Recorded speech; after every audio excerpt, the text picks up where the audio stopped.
Hey guys, I stan Luna, but you can call me Church. Welcome to Church on Monday, the podcast where I talk at you about shit I like. This week, I want to talk about some auteur video game directors and their works, their ideas, and their massively bodacious bodies. The drink selection for this evening is the 337 Cabernet Sauvignon from the Noble Vines collection. It's out of California with a 2017 vintage. 2017. Remember when we all collectively said, well, it can't get worse, right? Anyway, a lot of the ideas and philosophies presented by these three specific game directors are actually quite relevant to our time and very optimistic, so I think this will put us all in a better mood if we talk about some of their stories. Now I'm going to start off with the director with probably the least acclaim. Actually, first I want to say, an auteur director in video games is very rare because they are such a collective art project. There are so many people and so many tasks that go into making one to completion that when a director has an obvious style and obvious philosophical undertones in all of their works that one can recognize specifically by their name, it is unique. But I do want to throw some love to those in the industry who aren't a Kojima, who aren't the face of these games and do programming or design, QA, whatever. They all deserve some love too. So, back to the selected creator of the three that has probably the least recognition in the industry. I'm talking about good old Swery65. Or just Swery is what he's going by now. I'm guessing that's to avoid comparisons to Suda51, though I think those comparisons are warranted and honestly useful. Because the first time I actually encountered Swery was on a Suda forum, where I was looking for games similar to Shadows of the Damned or Killer is Dead, with a similar flair to them, and somebody suggested Deadly Premonition. Now, I have done the barest minimum research, and so I am aware that Deadly Premonition is not Swery's first game that he worked as director on, but I have not played Spy Fiction. And I suppose that's a generally good disclaimer, is that I have not exhausted the entire library of each of these game directors. So I can't speak on every single aspect of their work. I'm not by any means an authority on each of these. These are just three directors that I really enjoy, that I can go deep in phrasing, and that I want to talk about and analyze. So, Deadly Premonition is a supernatural survival horror murder mystery set in Greenvale, a middle American town, and starring Francis York Morgan, the eccentric and lone wolf FBI agent who has come to solve this case in connection to a string of similar murders. And this game makes an impression quite early, because the first thing you do after starting a new game is you see York driving his car while reading case notes on his laptop, talking on the phone to someone about Tom and Jerry and the relationship dynamics implied therein, while also trying to light his cigarette.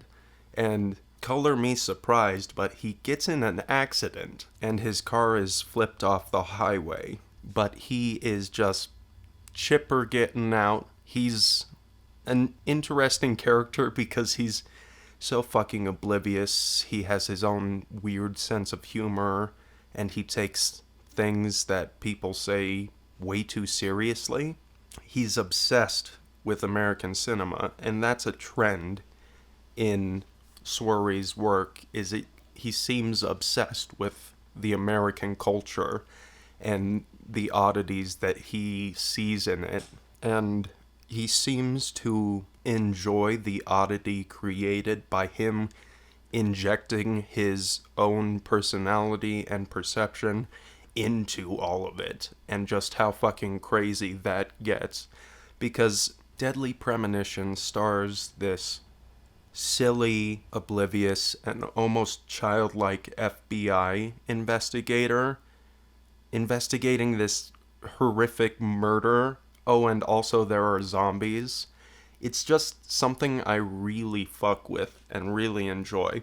And he does turn it up for the sequel, Deadly Premonition 2, A Blessing in Disguise, which it's interesting that he made this simultaneously a sequel and a prequel, because in the original Deadly Premonition, York has this mysterious scar on his face that he says was from his last case. And so you know that in the end of Deadly Premonition 2, some woman is going to give him that scar. And I haven't beaten it yet, so... But I'm excited to see that. It's really interesting how they did that. But I did just get in the collector's edition of Deadly Premonition Origins on Switch. It does look much better than the original. The sound quality is still bad, but it's still so fucking charming. The music for this series is really fucking good, and the limitation of the first one, just hearing the same songs repeated over and fucking over again, is actually really charming. It makes them stick in your head, like the whistle theme, is just constantly stuck in my fucking head. And it's a good composition. But after Deadly Premonition, Swery got a deal with Microsoft to make an exclusive game for the Kinect on the Xbox One, and that was D4, Dark Dreams Don't Die. And he's obviously a fan of American procedurals and detective media, because this is, again, an investigator, this time a PI, investigating the murder of his own wife, but he has time manipulation powers, so he can go back to a specific place, specific time. I'm not sure how it all works. It's a good little piece of an interesting pie, but unfortunately, it did not make enough money or something, because it was planned to be episodic, and I believe only the first episode was released, and that's really sad. I hope that with the sequel and with the remake, that Deadly Premonition as a franchise can sell well enough for Swery to be able to finish D4. That would be really nice, and I would really fucking enjoy getting an end to that story, because it is intriguing, and his presentation is interesting. It seems very sincere while also feeling very self-aware, which is almost an oxymoron, but the way it sets up obvious subversions and then actively subverts those subversions is really fun and really interesting. For example, in the original Deadly Premonition, all of the zombie sequences are set up that it could easily be a hallucination by our main character, York, but they are actually explained really well later in the story and revealed to be real and actual events that affect this town. So it's really interesting how he approaches this cliched media that he seems almost obsessed with. And speaking of subverting tropes, I want to move on to a man who has a very specific trope that is basically only attributed to him, and that is my boy Yoko Taro. Now, Monsieur Taro is the creator of the Drakengard and Nier franchises, and it's interesting because these are technically the same franchise. Yes, when talking about Taro's particular flair, the thing he's known for, it makes it difficult to parse out timelines because that's what he fucking loves. He loves alternate endings. He made Drakengard with like 13 fucking endings, and then the final, most difficult one to reach, most people thought was kind of a joke ending, because the main character, Kaim, and his packed dragon, Angelus, teleport with the ultimate antagonist of their world to our world, where they proceed to engage in the most difficult rhythm game ever designed to defeat her, and she turns to salt and crumbles in modern Tokyo. And I'm not going to go into all the details of White Chlorination and how the Drakengard world interacts with our world, but this event leads to the story of Nier and Nier Automata in our reality. So it's technically in different universes, but one is the direct consequence of the other. And the original Nier is actually the first game from Taro that I played. I saw a trailer for it and someone talking about it on YouTube. Who was it? I think it was Sebastian Withington Smythe, a very old YouTuber who used to work for Machinima, I think? Fuck. Hey, Sebastian, if you're still out there, much love. But I was fascinated with this weird-looking fucking game, and it is really fucking weird. He likes to put every game type into his game, so you get a text adventure, a shmup, all in this ARPG. Janky as hell, granted, but it's really a cool idea, and I really enjoyed it, so I checked out Drakengard 3 on the PS3, and that's a whole other story. It could be the first chronologically in the Drakengard universe, or it could be the last. There are some theories that Zero essentially gave birth to the queen, or became the queen, who is the overarching antagonist from the first game, but we're not really sure. And with the ending of Drakengard 3, since there is an android, it's also theorized that the entire Nier and Drakengard timeline is cyclical. So it's really hard to talk about how the stories interact, but in all of them, he discusses his critiques of war and violence, and he tries to explore how those things affect individuals, and how intentions, especially in the Nier games, intentions can cause harm, whether they're good or bad. But in the end, he takes some really optimistic turns. For example, at the end of the original Nier, he discusses the supreme morality of the anonymous sacrifice. And actually at the very end of Nier Automata, he does the same thing.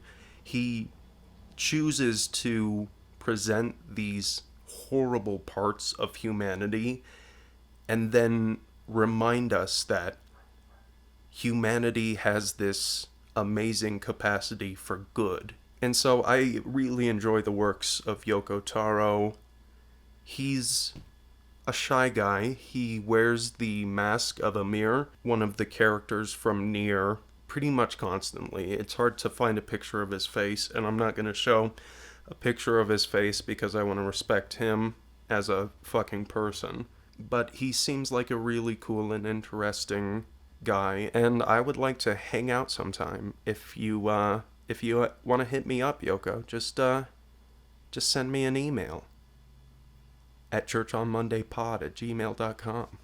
Next up is the most prolific game director on the list, and the one that most people will recognize, and that is Mr. Suda51.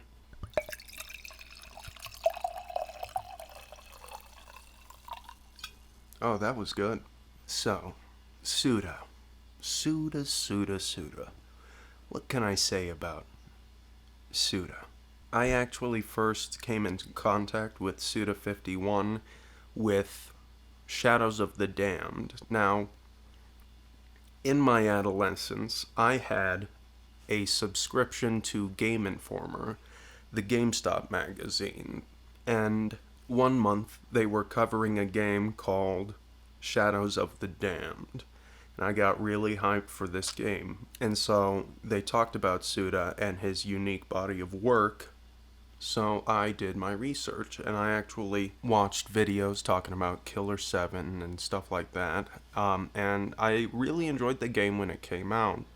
But it did not review well. I really enjoyed the eccentric style, like the interludes where it was like paper puppet versions of the main character.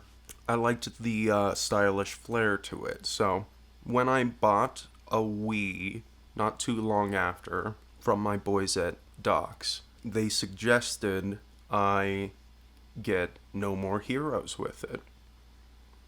So I did. I played it and I fucking loved it. It was a wild ride. And then I dove more into his game selection. Hold up. I skipped one. I actually did play Killer is Dead as soon as that came out on the Xbox 360.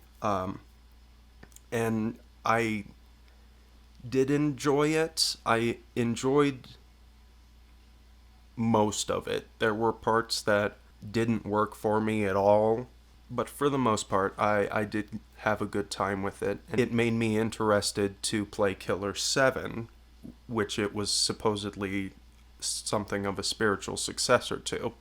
So I did eventually play Killer 7, and it's interesting with Suda because he has these portions of the games that just don't fucking work.